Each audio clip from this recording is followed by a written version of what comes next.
Nothing is hidden for Allah, on earth or in the heavens.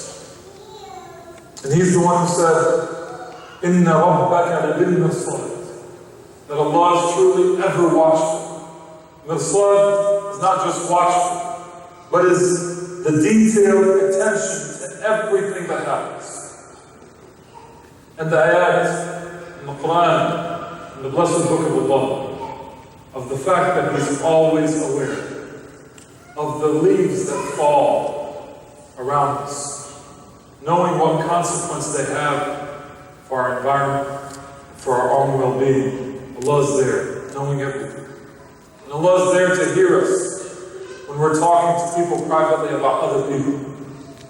And Allah is there with us at night when we're worried about something that we don't want to tell our families about because we don't want them to worry. And Allah is there with us when we have pain from a loss and we hide it from people so we don't want them to feel bad for us. Allah is there when we feel a sense of depression and we don't want to burden others with our sense of depression. And Allah is there when we think of a plot to hurt someone that hurts and we debate within our minds how to hurt them back in a sneaky way, a passive-aggressive way, so that I still seem good, but I get them back for what they did to me. Allah is there to hear and see everything that we try to hide. And Allah knows how we're going to feel in 2 hours, even though we don't know how we're going to feel in 2 hours. Allah the High and Exalted is ever watching over us. And He gave us the month of Ramadan so that we can understand this feeling of watchfulness. Because when Jibreel alayhi salam came and sat in front of the Prophet in the hadith in Bukhari and Muslim, where Umar radiallahu anhu says that a man came to us, he seems like he came from the middle of the desert. He had to have ridden a long way because he's not from Medina. But he has extremely white clothing, as if he had ridden a mile on horseback. Shadid min al-thiyab. And he sat down in front of the Prophet and he said, Ya Rasulullah, akhbirni an Islam. Teach me about Islam. And the Prophet tells him about Islam, the 5 pillars. And he says to him, Sadaqt, after he finishes, you told the truth. And the narrator, Umar says, Ajibna min. We thought it was really strange. The man's coming to be taught by the Prophet, and then he confirms what he's teaching. He says to him, you told the truth. And then he says to him, Mal Iman. And he tells him, what is faith? And the Prophet answers him with the pillars of faith. And then the last question he says to him, or the second to last question, he says to him, Mal Ihsan. What is ihsan? This word that doesn't have a direct translation in English. But some people translate it as a strive for excellence, or a strive for perfection, or the ability to do things at the best possible way that they can be done. So he says to him, أن تعبد الله كأنك تراه فإن لم تكن تراه فإنه يراك. That you worship God as if you see Him. Because if you don't see Him, He sees you. So Allah subhanahu wa ta'ala gave us Ramadan. He gave us Ramadan because when we're not hungry a little bit, when we're not a little bit hungry, and a little bit in need, it's hard for us to remember that God's watching us. We need a little reminder. And sometimes a reminder for half a day, or for an hour in the night when we're alone, isn't enough. In order to sustain us for a whole year to follow, we need a disciplinary program. And Ramadan is that disciplinary program. Ramadan was given to us to live for 30 days. What it means to know that God's watching. What it means to know that God's right there with you. When He said to Musa alayhi salam, إِنَّنِي مَعَكُمَا أَسْمَعُ وَأَرَى. Do we feel that Allah is right there with us? When we're talking, when we're driving, when we're watching movies, He's right there next to us. Allah the High and Exalted, He said, The Prophet tells us that Allah will say to us on the day of resurrection, and inshallah He doesn't say to some of us, I was sick and you didn't come to visit me. And the person will say, Oh Allah, you are the Lord of the worlds. How can you get sick? And He'll say, wasn't my servant, your neighbor, or your friend, or the person you didn't really know, so-and-so was sick, and asked and needed a visit from you, and you didn't visit him? Allah subhanahu wa ta'ala is the one who's ever watchful over us. And He gave us Ramadan and promised us 6 things in Ramadan. And we talked last week that whoever fasts Ramadan, imanan wa ihtisaban. Imanan is this concept of watchfulness, is knowing that there is no one except Allah that we should be fasting for. It shouldn't be because it's a habit. It shouldn't be because the community is fasting. It shouldn't be because the people who are around me that are not Muslim already know I'm Muslim, and if I don't fast, it will look strange to them. It shouldn't be for any other reason except for Allah, because He asked me to do it, and I await the reward from Him alone. And if I do that, every single thing I've done before, everything. If we want true forgiveness for all past sins, this is the opportunity. And so, to give us a sense of what watchfulness is, this muraqabah, the Prophet tells a story. And Abu Hurairah narrates the story, and it's confirmed in Bukhari and Muslim. He says there were 3 men. One was a leper, and one was a man who had alopecia or had hairlessness on his body, and one was a blind man. And they were all alien, and people were outcasting them. It was at a time in society when people would outcast those who had ailments. And so a man came to the blind man, to the leper first, and said, ask whatever you want. What do you ask of Allah? And he said, I ask that I be cured of my skin disease, and I have normal colored skin, and that whatever makes people cast me out, that I can be included with it. So he touched him with his hand, and he was cured of leprosy. This is a true event that happened in our history. So what this means is, even though it was a story that the Prophet ﷺ came to tell us, peace and blessings upon him, and it's narrated and authentic in Bukhari and Muslim, it means that throughout time, throughout the history of the world, God will test us with similar things. Maybe it is possible that someone will come asking you for something, and you don't know that that person may be an angel in disguise. Only Allah knows. God has made it a rule that angels will never come to people. Of course, we don't know that that can happen.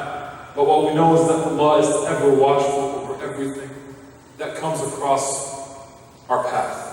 Every decision we're about to make, Allah is there watching what we will do with that decision. So the leper said, I want to be cured of leprosy. He asked him, what is your favorite type of wealth? What wealth would you choose if you had to choose any wealth? He said, I would like to have camels. So he granted him a camel that was pregnant, and he was able to have from that camel a valley, the hadith said, a valley full of camels. And the man with alopecia was asked what he wanted, and he said, I want to have normal hair again. Beautiful hair, so that people will accept me and not outcast me for the disease that I have. So he wiped on him, and he had hair again. And he said to him, what kind of wealth would you choose? And he said, I wish to have a valley of cows. I wish to have the best quality cow farm there was. And so he had a herd like no other herd that was around. And the third man, the blind man, the Prophet says, he was asked what he wanted, and he asked for his eyesight back, and his eyesight came back, and he asked, what wealth would you choose? And he said, I would like goats. And so they all had the livestock of their choice. And then a few years passed. So the test wasn't the next day. Because, see, the thing is, when God gives us something back, or answers one of our prayers, we're grateful and thankful. And the majority of us will be thankful for a little time. But every one of us seems to have a limit. May Allah subhanahu wa ta'ala make us limitless in our gratefulness, and ever grateful to Him. And whoever forgets, remembers and does good for what they forgot. May Allah grant us to follow our bad deeds with good. So then, a man comes in the form of an extremely needy man. And he comes and he says to the former leper, he says to him, I am in need, I'm a traveler, and I need sustenance for the night. That's all he asks, sustenance for the night. And I see that God gave you much when you may not have had much to begin with. And he said, what are you talking about? I inherited this wealth upon generation upon generation. That's what the hadith says. Kadhibun an kadhib. I've inherited this wealth generation upon generation. And he says to him, then if you're lying, may you return to the original state if you never had this before. And so the man left, and the leper returned to becoming a leper. And the man with alopecia was tested in the same way, and he said the same thing. And he returned to his former condition.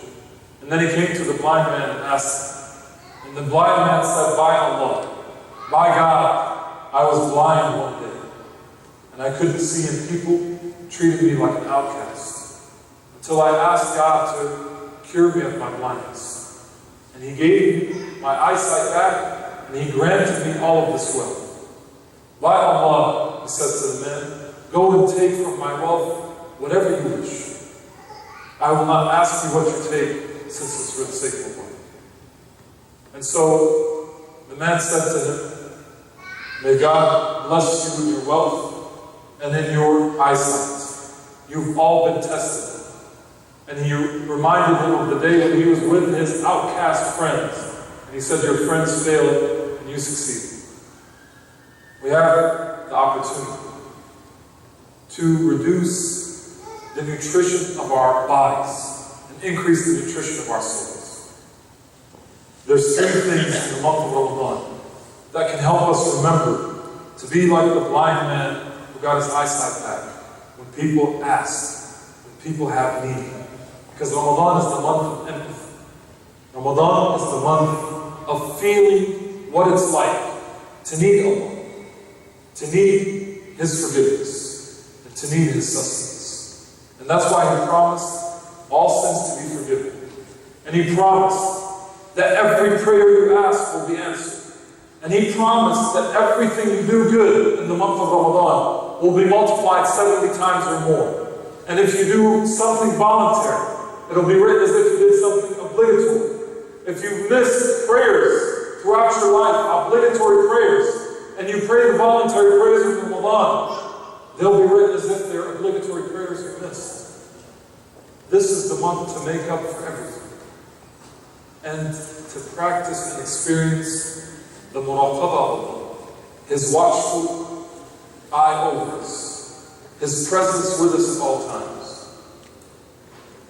Allah subhanahu wa ta'ala promised that in addition to giving us all of this, that He'll say to His angels, look at my servant, look at my servant, Kareem, or Bassam, or Fatima, or Khadija.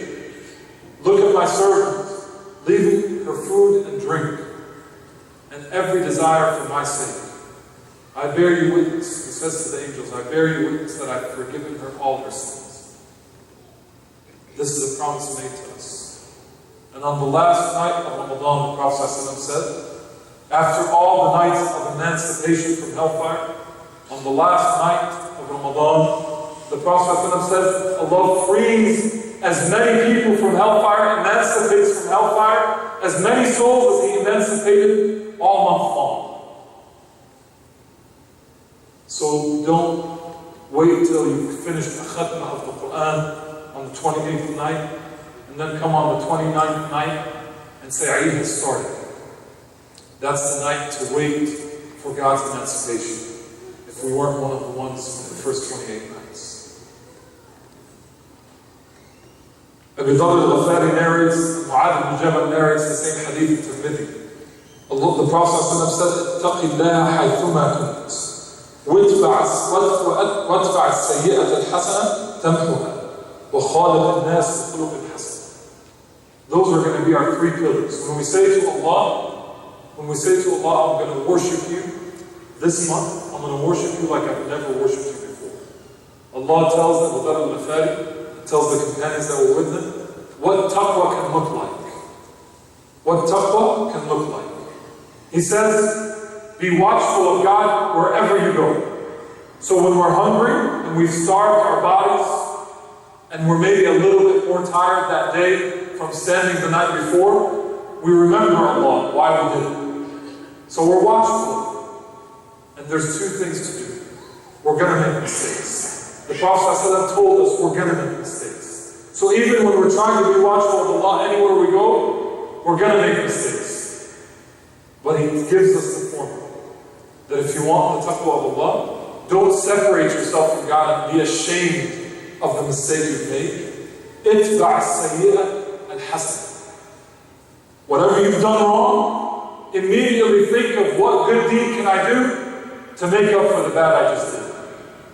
And it will wipe it out. So don't go about in the month of Ramadan seeking perfection, and as soon as you make a mistake, you say, I've messed up today, and you fall ashamed. Don't stop. Ask for forgiveness, and Allah will forgive with sincerity. But there's one more thing to do. It's to figure out what good deed can I do to make up for the bad I did. And the third thing, خالق الناس بخلق حسن.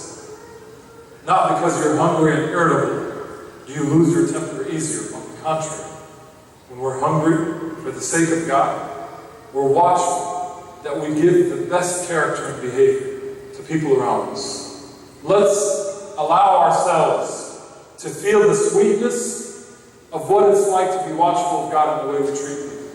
Everybody around us, Muslim and non, everybody at work, everybody in the community, everybody in our home.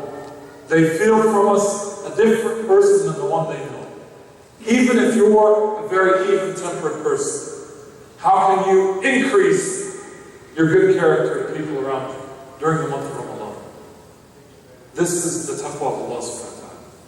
And this is the example we can show of what Ramadan is. It's not people being tired and losing energy and having a messed up schedule.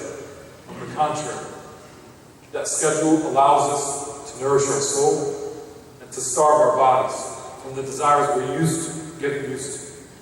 We're used to getting ourselves used to. We're putting a halt to some of the habits we're used to and allowing ourselves to pick up new habits. أقول قولي هذا وأستغفر الله العظيم.